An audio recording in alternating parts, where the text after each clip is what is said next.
Hi there, this is Bonnie. Listen, welcome to my Tucker Hill Home Kitchen. You know, I love this time of the year because now is when we are harvesting our Meyer's lemons here that we grow here on my urban farm. And you know, the difference between the Meyer's lemons and the regular lemons that you pick up at the market, you can say they look similar, but this has more of an orangish tint to it. I don't know if you can see that. But the idea is that the Meyer's lemons actually have more of a floral note than the regular lemons. They're both very tart, and you can use either lemon depending on what's available to you to make this recipe. So today we're going to make preserved lemons that you can use in your chicken stews. I use them a lot for my paella. You can also use them even in potato salad. So let's get started making preserved lemons.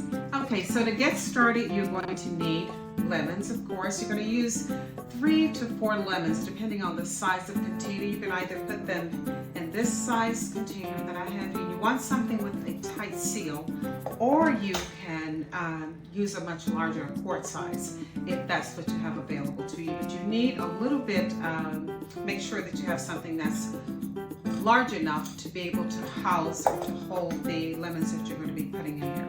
So here's the thing. So you're going to need that in addition to kosher salt. Now some people will also put things like they want them a little spicy. You can add cloves. You can add some cloves to the preserved lemons depending on what you're planning to use them for. I typically will use just the lemons and the kosher salt. So to get started, you're going to, of course, go ahead and make sure you sterilize the container that you're going to be using. And to that, you're going to be adding your lemons. Now, here's the trick. You want to make sure that when you cut your lemons, you're going to take them and you have, this is the nose of the lemon. We'll call this the nose. You see that? This is where you separate this from the stem of the tree. You're going to take this and you're going to cut all the way through. This is going to be in quarters. And then you're going to cut in the other direction. And the idea is you don't want to cut or separate the lemon entirely. You want it to basically, you see that? You want it to be held on by this little nose, if you will. You're then going to take that and add this to your container. So stand that little guy up like I'm doing here. You can see that. And you're going to do the same thing with the next lemon.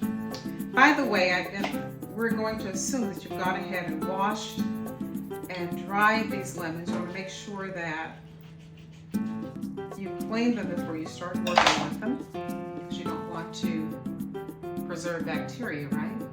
So you see that? See all that nice juice that's coming out of there? Now you may have to move these around a little bit depending on the size of your lemons. This is only going to take 3. And again, you're going to cut all the way through in one direction in half. And again, make sure you don't cut through entirely. You want to leave that little nose as your holder, if you will. You see that? And you're going to take that and you can take this and kind of stuff it into the jar like I'm doing here.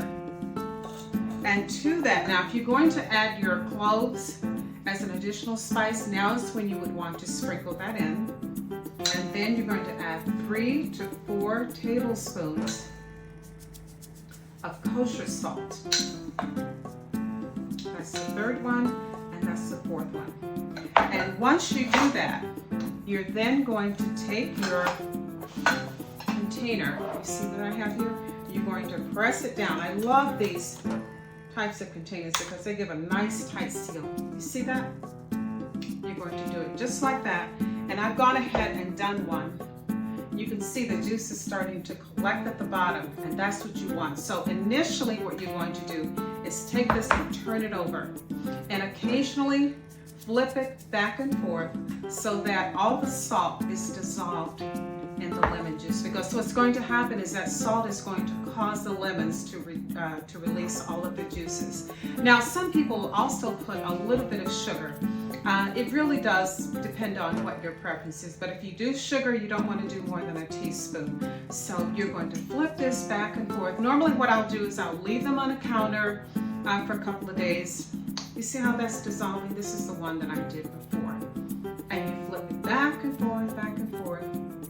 And at some point, you're going to have preserved lemons. Now you know that they are ready once they start to, because what's going to happen is all that pith inside the lemon itself is going to start to separate. And so when you use the Meyer's lemon, you're actually going to scrape away all of that pith, and then you're going to slice the lemon peel into tiny slices, and that becomes your seasoning for all of your wonderful recipes.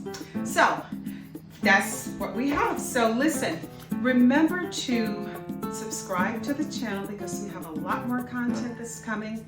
And be sure to also share this with a friend. You can pick up additional recipes by purchasing my cookbook, Farm Girl in the City of Food and Love. It's available on Amazon as well as my website, tuckerhillhome.com, or at your favorite bookstore. And until next time, be sure to, again, share this with a friend. Until next time, I'll talk to you soon. Bye.